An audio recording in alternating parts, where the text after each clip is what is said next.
project at the Wildlife Trust of India. She is also the co-author of the 2017 Rites of Passage report, which is one of the leading publications regarding elephant corridors in India. Welcome to the podcast. It's a pleasure to have you on here. What got you interested in conservation? Um, when we are in school or in college, we hardly understand what conservation is. I mean, the reason many of us have come to this field is because our sheer love for animals, wildlife, and nature.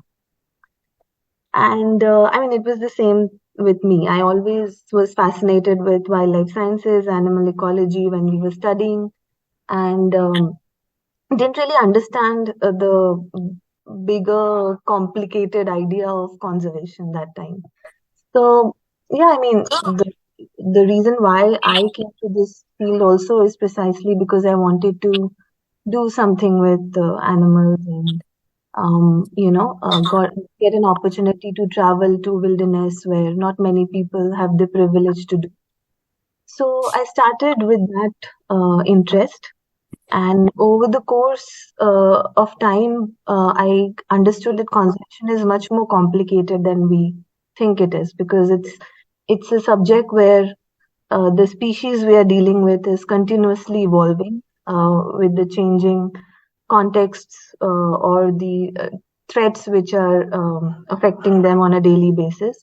The people are evolving, the governments are evolving, their agenda, their mandate, everything is evolving. There are new challenges every day. So it's a very evolving field. I don't think I completely understand conservation fully yet. It's a new learning every day.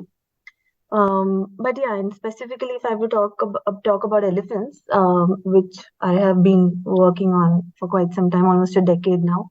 I've always been fascinated with elephants, their behavior, their role general in the ecosystem, and just the way their societies function. So, but it's only when I started more hands-on in this particular aspect that I began to understand the challenges which are associated with elephants and other wildlife in India. So what just started as sheer love and admiration for an animal soon became more about wanting to do something to try and protect them.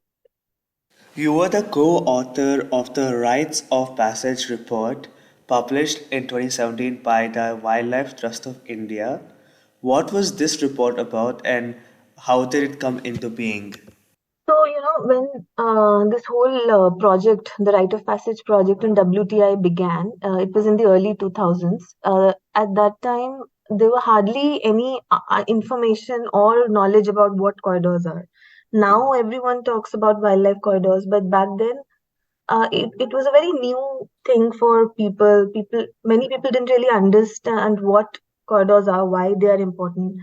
So, with that, the whole idea was that there is an important aspect of connectivity which is required for landscape management of large ranging animals like elephants.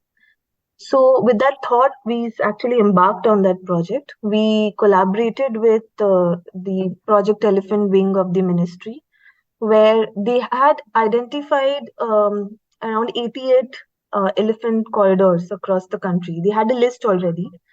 So the WTI team collaborated with them. We actually started a field-based project to visit each of those 88 corridors and actually draw a plan for each of them. What are the threats which are present? What are the recommendations which could be there to facilitate elephants to pass through those corridors? And thus we came out with the first edition of the Rite of Passage publication in 2005. That was in 2005. And since then, of course, we've worked on many aspects of how to protect those corridors, how to secure passage through those corridors. And then almost a decade later, that is between 2013 to 15, we realized there's a need for this pan-India survey again because 10 years had gone by. A lot of things may have changed.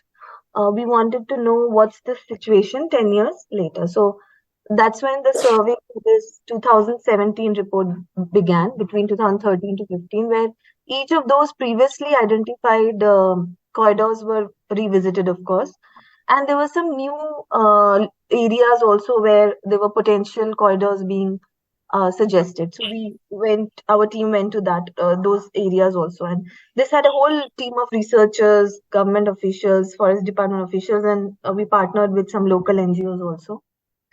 And then we saw that, okay, we found that the number of corridors had increased from 88, it had become 101. Now, some people, when we see they say, that, oh, wow, that's a good thing, right? But that's not actually a good thing because more corridors being formed means more habitats have become fragmented.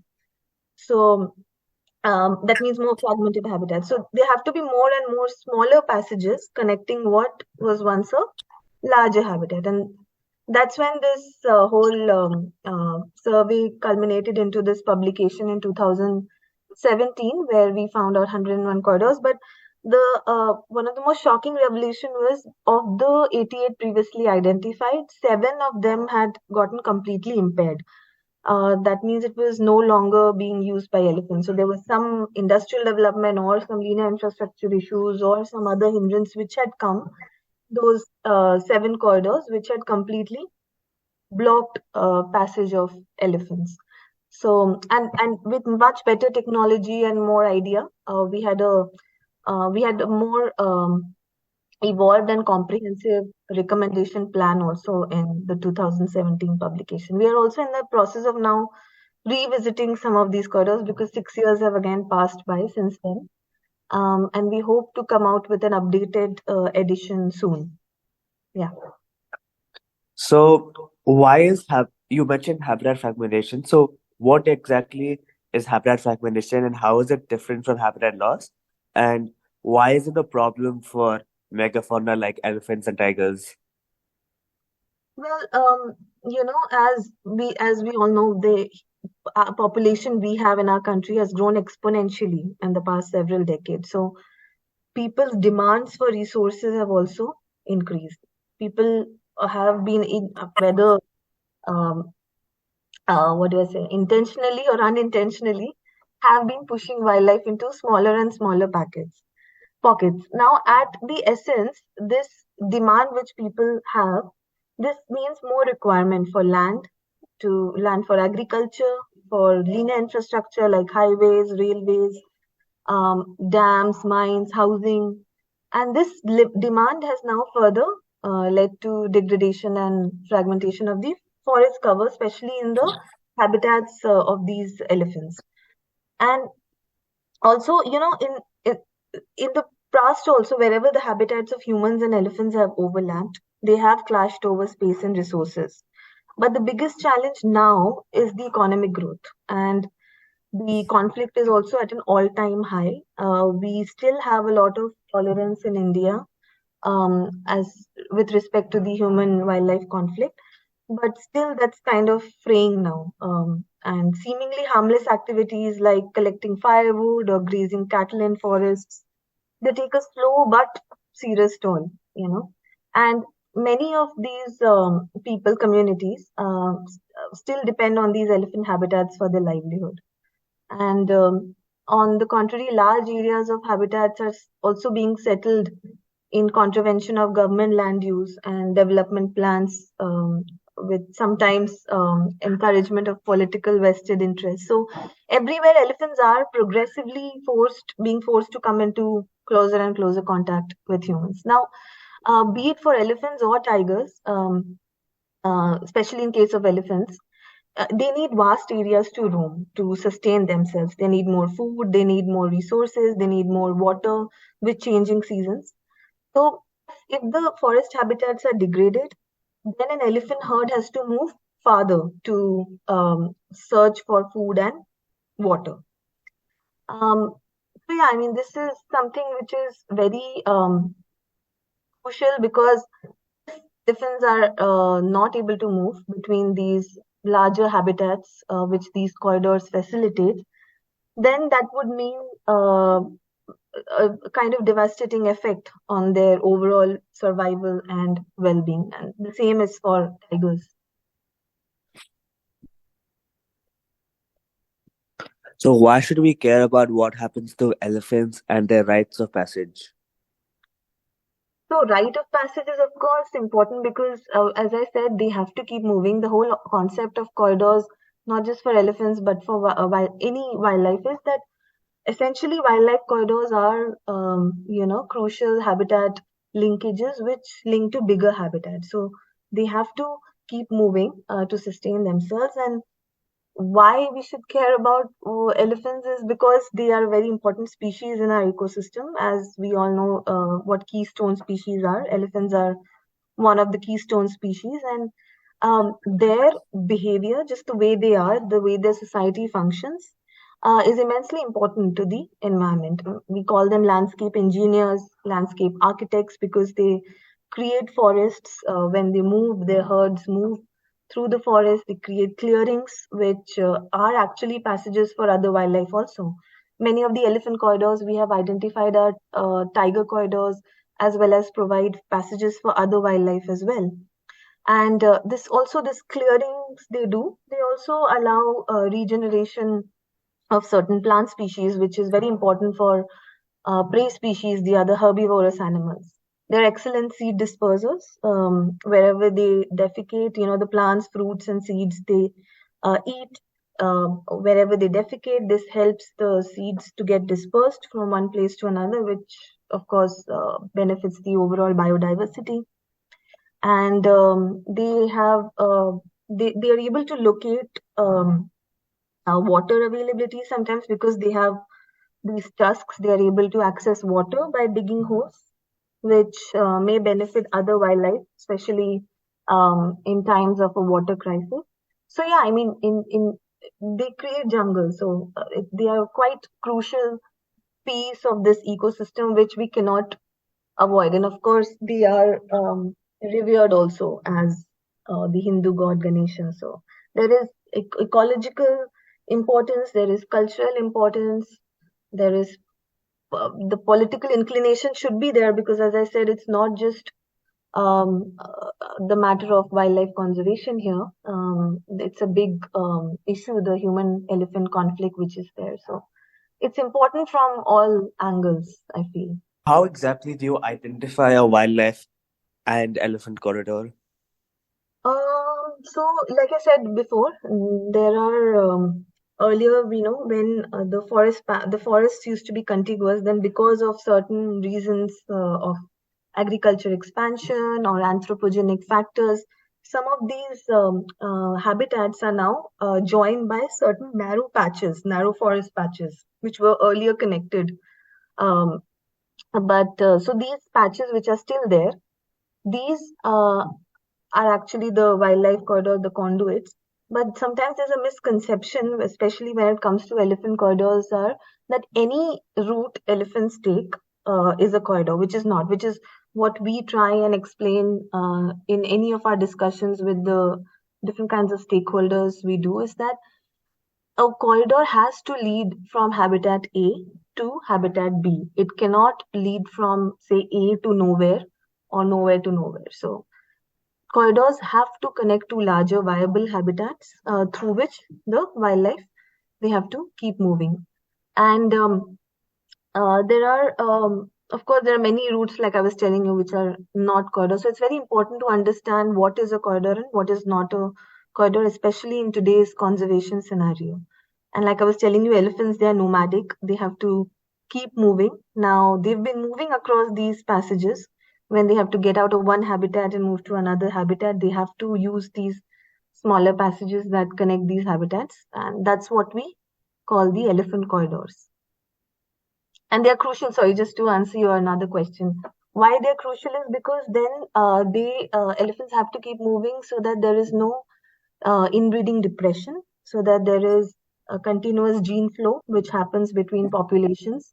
Elephant corridors are also very important conduits for other wildlife as well, like I was telling you, especially in terms of a wildlife emergency or a climatic emergency also. Just to give you an example, quick example, there are elephant corridors which we have identified between Kaziranga National Park in Assam with the Karbi Anglong Hills, which are just adjacent to the Kaziranga. So there are 5-6 elephant corridors which connect Kaziranga with Karbi Anglong Hills. Now, through all these 5-6 elephant corridors, there's a national highway which passes. And every year, Kaziranga gets inundated with the annual floods which are there. That's very important for the park for its sustenance. But what happens is those corridors, not if they were not there, then those animals, all the wildlife, rhinos, leopards, tigers, elephants would have become stranded. Now, because those corridors are still there, they are able to move from Kaziranga further to Karbi Anglong Hills to take shelter when Kaziranga gets flooded. So it's not just important for elephants, but for other wildlife also to escape all these natural calamities as well as to sustain themselves. Where exactly is India's 101 elephant corridors spread out?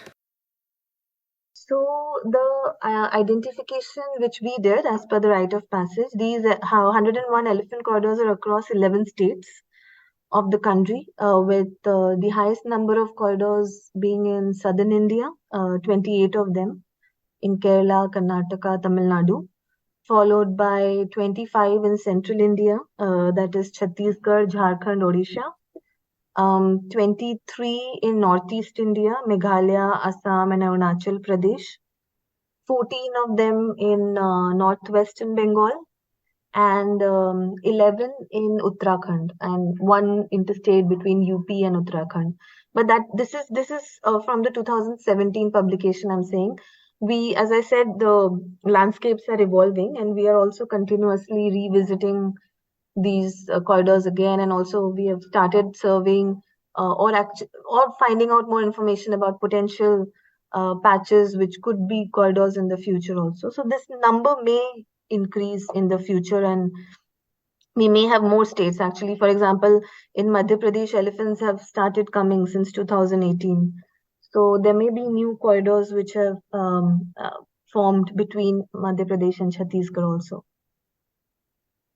Yeah. So, what are some of the main threats to elephant corridors, and what legal protection do these corridors receive?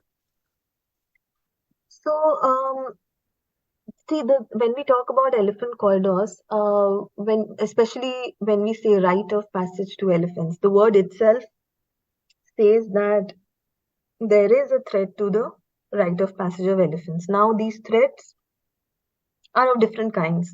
It could be a physical threat in terms of something actually coming up in their corridor, blocking their way, in terms of settlements, agriculture expansion, industrial development, linear infrastructure like highways, railways, irrigation canals, power lines, mines, dams, all sorts of things we could possibly imagine.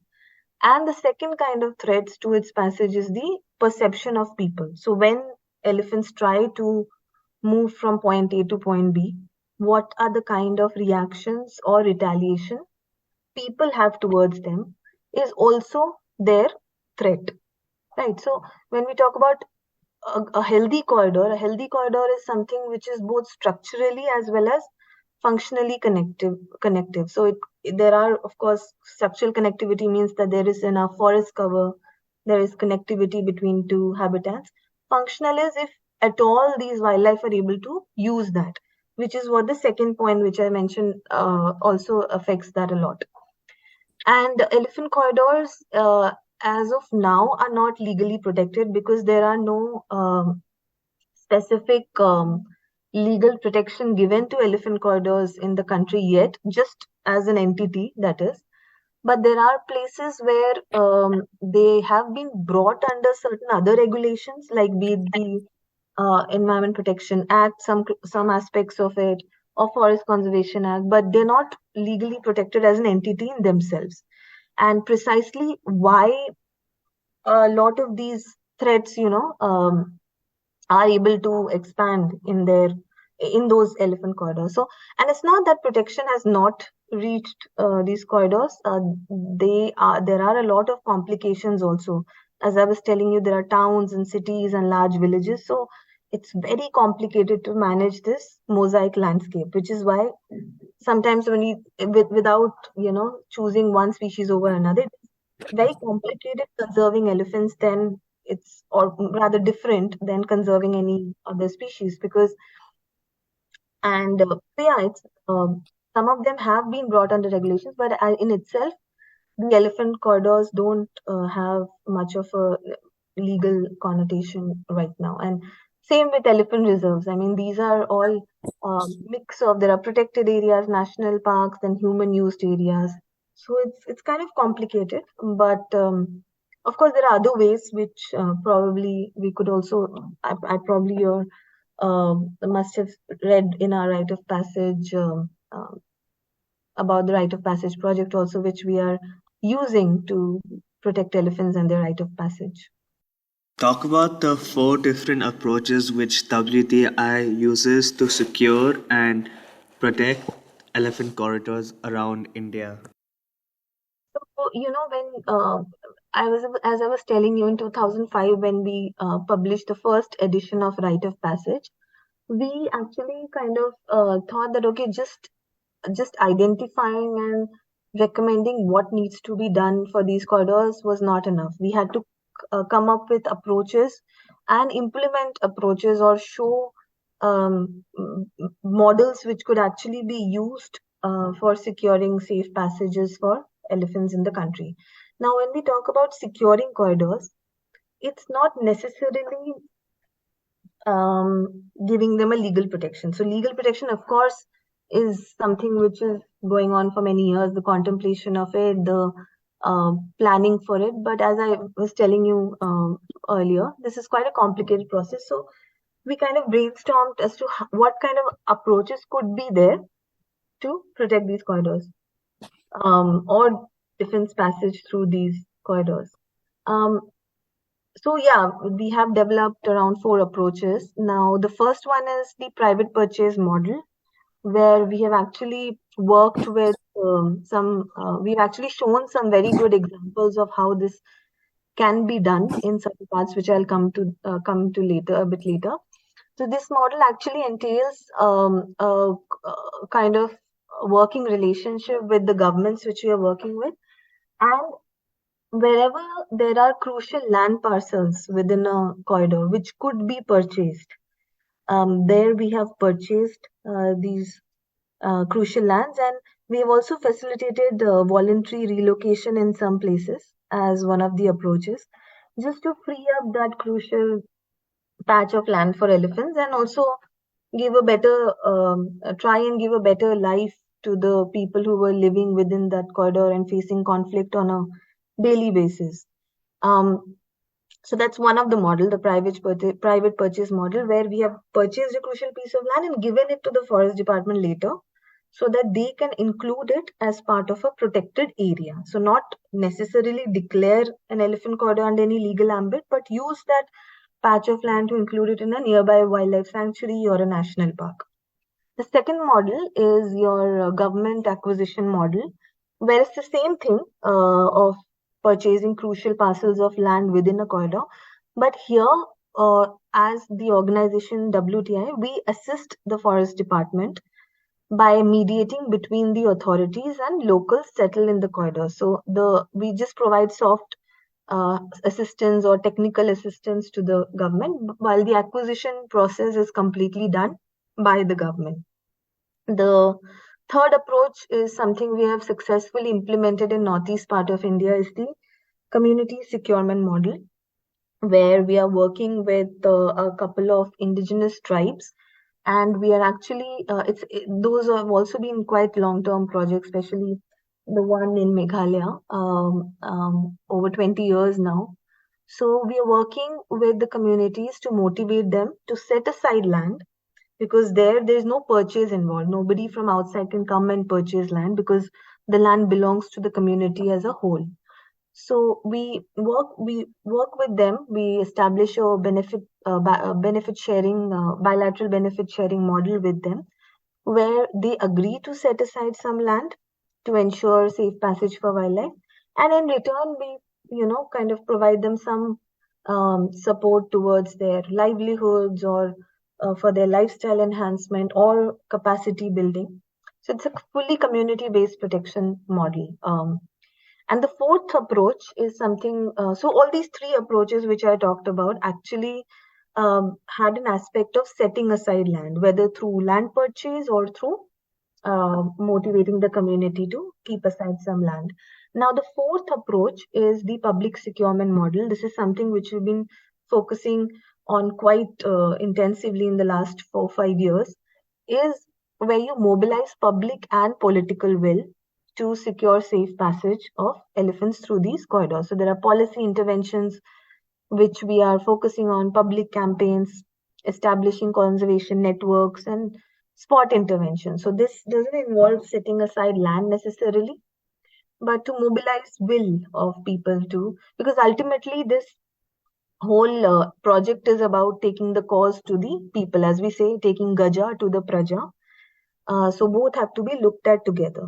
So now, using a mix of these approaches, our project has been able to spread the conservation work across at least half of the corridors now, 50 to 60 of the 101 identified corridors, and with the plans to expand to the other corridors also in due course of time. Yeah. Talk about some of the most successful elephant corridor securement projects which WTI has been involved with. Yeah, so as I was telling you about these four approaches, some of our one of the most one of the success stories of our private purchase model is also something which we have documented in a publication 2 years back. That is Safe Passage, Safe Habitation, where we have secured a crucial elephant corridor in Wayanad, Kerala. This was a corridor which actually is a lifeline for close to 6,000 elephants in that Brahmagiri Wayanad landscape. And there were 37 families which were residing within a corridor. So this was a project which took close to 10 to 15 years. We started negotiating with the families. We started with establishing a relationship with them. And all 37 families, they agreed to relocate voluntarily, completely voluntarily, to another safer site, which was not in the middle of elephant corridors, and also which kind of gave them a better place, which was safer from the conflicts which they were facing. So with each and every family, we had a consultative, regular discussion, and we also provided them with better settlements to move to, bigger houses. Each family was given agriculture land, which was completely based on their requirements, better sanitation facilities. The new place was closer to education facilities, health facilities, road facilities were improved, and so we still continue. And the land which was secured, around 26 acres of it, was handed over to the forest department, and in a gazette notification in 2015, it got included as part of the Wayanad Wildlife Sanctuary also. So this was a model which was not just a win-win for elephants, but for people also, because we still to date continue monitoring the corridor. It's 2023 now. We started in 2005 this project. We continue to monitor. The last relocation finished in 2011. We continue to monitor to see how elephants and other wildlife. We have excellent videos, camera trap videos of tigers and elephants using those same lands which were earlier occupied by people. And we also continue to monitor the income of people, how they are doing, general well-being. We have a sociologist in place who's still continuing it. So that's one of our success stories of the private purchase model. And I was telling you about this project, community-based project we are implementing in Meghalaya, in Garo Hills of Meghalaya, for over 20 years now. There also we have had some long-term relationship with the local autonomous district council which are there. The interesting thing about this Northeast India, especially this landscape where we are working, is close to 93% of the forests are managed by the communities and not by the state government. So it's the community who are the stewards of conservation there. So with them, we have actually worked to secure 4,500 hectares of community forest as village reserve forest. So there they entered into an agreement with the local district council with some clauses that they agree to not change the land use, they agree not to do any agriculture, and to keep this passage free for elephants and other wildlife. Hulok gibbons are also one of the flagship species there. So this is actually not just protecting corridors, but overall improving forest connectivity and forest habitat, increasing their area as well. We have a very strong network of collaboration with a lot of local NGOs, local community-based organizations under the fourth model, which is the private public securement model, which is there, which we call as the Green Corridor Champions. So we have collaborated with a lot of these NGOs across 50 of these odd corridors now, where we are working as with a holistic approach with the same vision to provide safe passage for our elephants. And of course, the Gaj Utsav campaign, which we are implementing since 2018, is something which actually reaches all kinds of stakeholders one could possibly imagine, whoever has a stake in protecting or taking decisions for these elephant corridors. That campaign has also, what do I say, picked up in the last few years, picked up pace in the last few years, where we are able to reach different stakeholders, whether it's linear infrastructure agencies, media, judiciary, local community-based organization, children, youth, politicians, and try to bring them all together for this one common cause of giving safe passage to elephants. So these are some of the models which we are trying and establishing so that this could be picked up or replicated by people who want to do something for elephant corridors and their safe passage. Could you also elaborate a bit on the Central India Tiger Corridor project, which WTI is also involved with? Yeah. So this project actually was, now we have a whole landscape based project. Earlier, I think we were mainly focusing in the Vidarbha region, which is in Maharashtra. So we worked there for the last 10 to 12 years in this corridor which connects Nagzira Wildlife Sanctuary to Navegaon Wildlife Sanctuary. There's a Nagzira Navegaon Tiger Corridor which is there. We've primarily been working on this corridor in the last 10-12 years, and with the aim to facilitate movement of tigers, of course, through this corridor. And we worked extensively with the communities there to try and reduce their dependency on the forest producers, give them some alternative ways of energy. For example, we provided some improved cook stoves there so that their household consumption of fuel wood could possibly decrease. We've established self-help groups with the communities there, established a market for some of their products which they make using the NTFPs there, like mahua or other kinds of things which are there, pickles and jams which they could sell to and establish a market there. We worked extensively on conflict mitigation aspects where we had response teams there who could actually work with the communities whenever there's a conflict situation, when a tiger or a leopard comes out in the village while crossing through the corridor. It's primarily of key importance to control the crowd so that there are less casualties. So we had a whole team and worked with communities to do that. Now we are still moving in that direction. Now a lot of successes have actually happened in that particular aspects. We've also included another new landscape in the Central India Tiger Corridor project, which is between Bandhavgarh Tiger Reserve and Sanjay Tiger Reserve in Madhya Pradesh. So these two are a major tiger source which connects to Guru Ghansidas National Park in Chhattisgarh. And these habitats are also connected by corridors which are not protected. And hence the tigers dispersing through these corridors are vulnerable to a lot of threats, including poaching.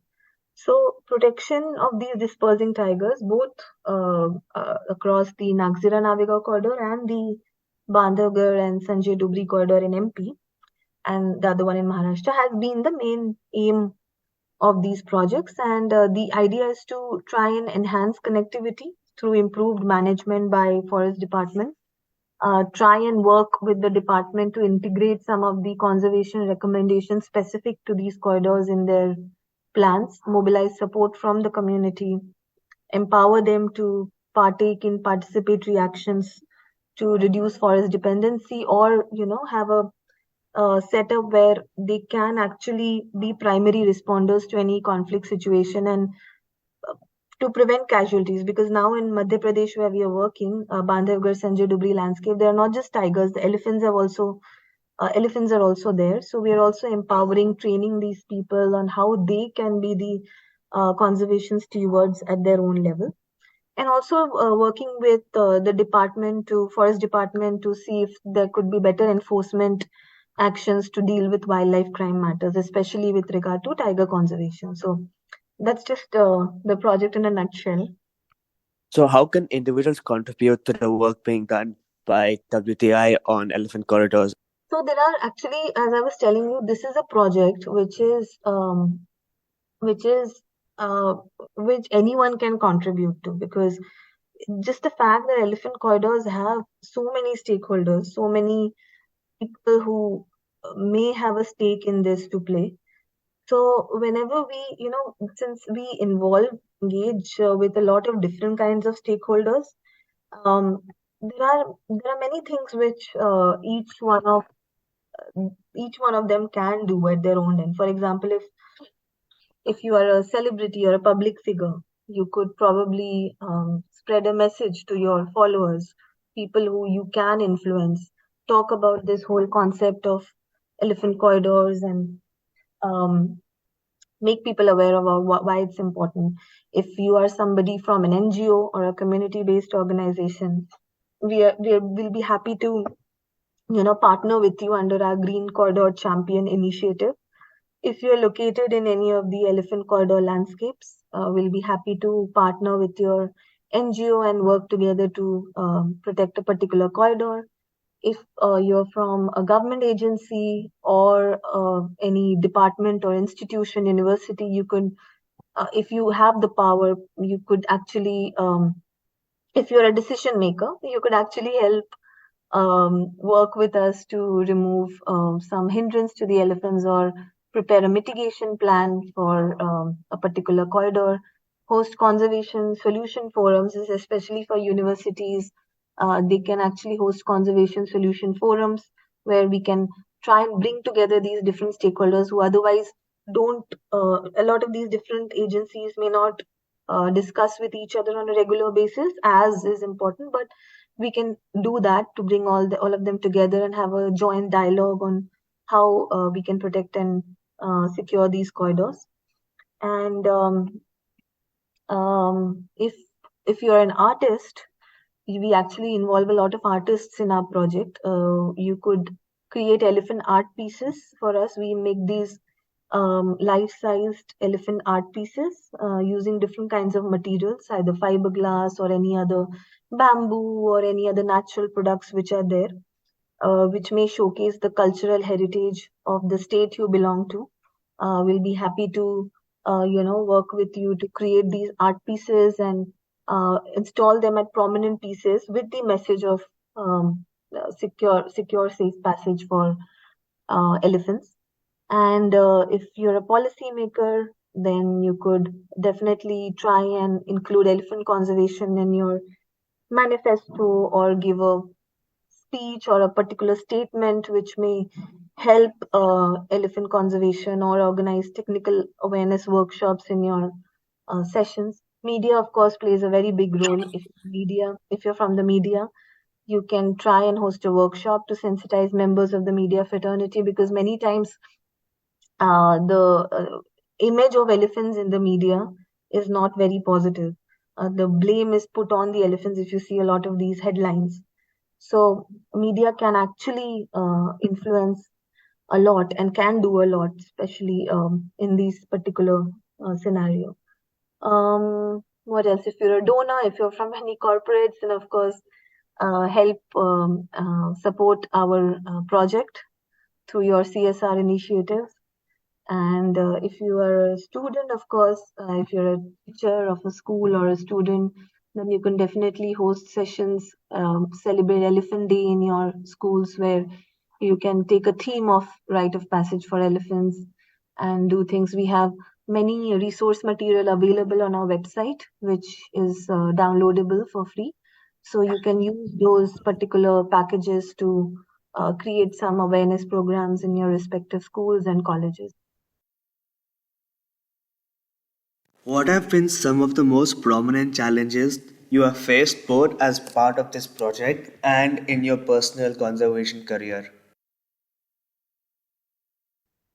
See, my conservation career has primarily been in WTI, but nevertheless, in general, what I have seen is one of the challenges which I have faced is to convince people to see the bigger picture, especially when we go and talk to different stakeholders.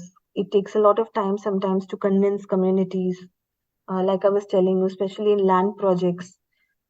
I mean, it's a fine balance you have to strike. Imagine me living in a place for 30, 40 years, and somebody's come to me and requesting me to please give some of my land for elephants. So it's always a challenge, to help people see the bigger picture, to convince governments, to convince communities, to convince different stakeholders. There is a challenge of starting over and over because governments change, new officers which you have built a relationship with, they get transferred. So, and these are the kind of overall challenges. And of course, there are challenges. I wouldn't call it a challenge because that's something I signed up for, staying in a remote place when we go to a field or with minimal resources. So I wouldn't call that a challenge. But most of the challenges are convincing people and dealing with people, I feel. Yeah. So, what have been some of your most memorable moments from your conservation career?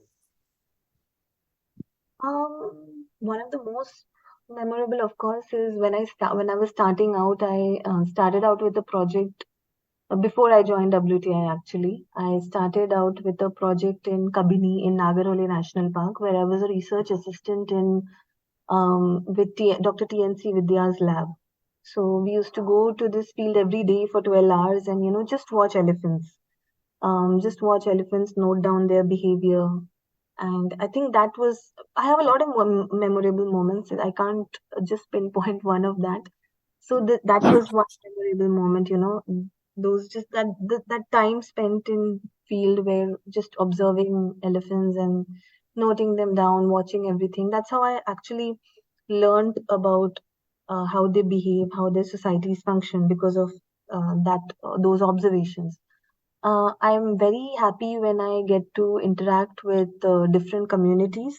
I have some of the most memorable moments spending time with um, communities, especially in the Northeast India, the Garo tribe, the Adi tribe of Arunachal. I have had some of my most memorable moments with them where we just, I mean, of course, they are our stakeholders, but it's just when all of us are together, we are celebrating some local festival which is there in their village, or eating together, staying together. Those actually help build a lot of relationships, and those are the memories you carry with you, and then that's the motivation you get to do something for them. Because even though we are in wildlife conservation field, it's not just about wildlife, it's about people as much as it is about wildlife. So, and those are the moments which I always cherish, being with the communities. I think that's what I like the most. Yeah. So, that is the final question I had for you today. Thank you Yeah. so much for taking time out for this. Thank you, Anish. It was a pleasure talking to you and just revisiting some of these things which I usually don't talk about, but yeah. Thank you so much for doing